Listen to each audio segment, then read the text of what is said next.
Have you ever been in over your head?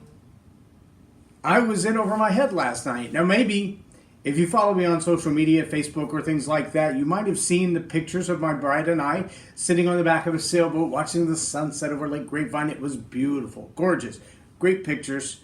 Of course, especially the ones with her in them. But as we sailed along in the evening, at one time I got to take my chance at the tiller, the rudder, the steering of the boat. And I've been on this same boat several times. I've been out there with the captain, Mark Tresnecki, several times. And last night we had a very peaceful, calm evening. The storms were way off in the distance. We could see the lightning, but above us, nothing but stars. It was gorgeous.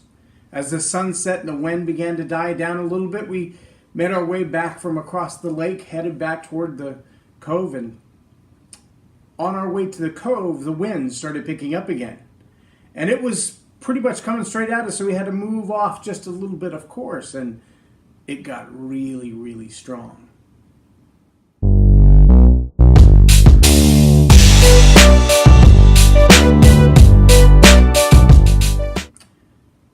I'm J Loren Norris with Leading Leaders Podcast, and I'm going to give you a couple of really quick sailing lessons that I've learned before, but I really got to apply them last night in a whole new way. And I think they apply to your leadership in ways that you may not even consider. Now, you've heard many different people talk about leadership, and we use the illustration of the autopilot on a jet plane, and we say, if you're going from point A to point B, let's say San Francisco to Manhattan, and you're in an airplane. Once the autopilot is set, that plane doesn't fly in a straight line. It's constantly course correcting based on wind and altitude and other obstacles and other planes in the air and things of that nature. And that's what the digital system in that plane is made to do. But you don't really think about the fact that a sailboat that's under power of the wind only can't fly straight into the wind, because the sails will begin to ruffle, and as they do, you lose power. Going directly into the wind in a sailboat means you're not going anywhere.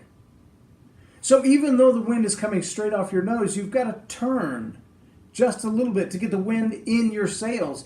And then you can travel in the direction of the wind, but not straight at it. It might be 30 degrees. So you can go 30 degrees this way, or you can go 30 degrees this way. But if you're going straight into the wind, you're going nowhere.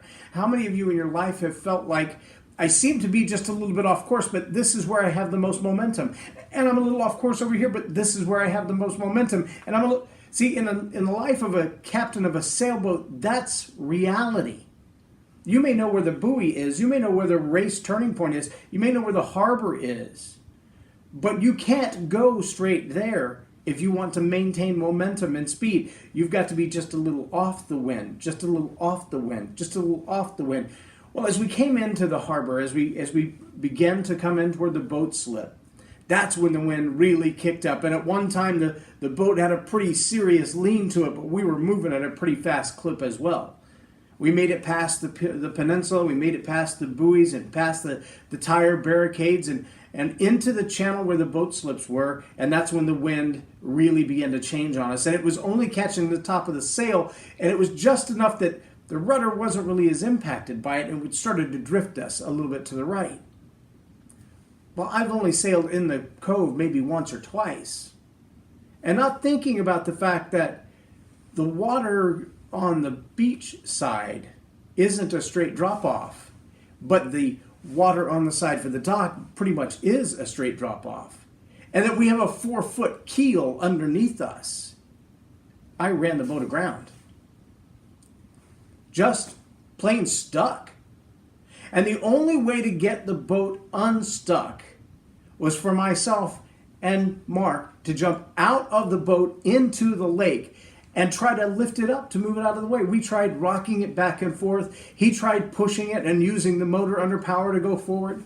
And I began to think about the physics of the sand and the fact that the boat was in a rut stuck in the direction of the sand. And I said, as long as we're continuing to move forward the same direction, parallel to the shore, the depth of the sand isn't going to get any different. The depth of the water is not going to get any different. We have to change direction, literally in a direction we don't want to go, if we're going to get the keel out of the sand and back into deep water. Well, it took us about 20 minutes to get it moving again, but we got it out. We got it back in the direction that it was supposed to go. But I'm going to tell you right now, there are a lot of people in leadership who don't understand the depth of water that they're in. They're literally in over their heads.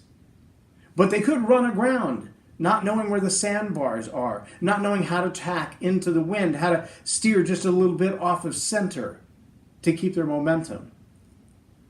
And if you're a leader in an organization who is responsible for navigating and captaining that boat, you've got to be clear with constant course directions for everybody on your team.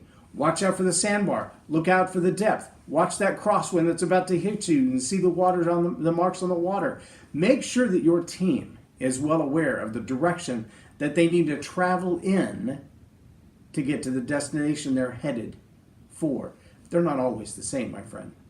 I'm J Loren Norris for Leading Leaders Podcast on Tell It Like It Is TV. Have a blessed day.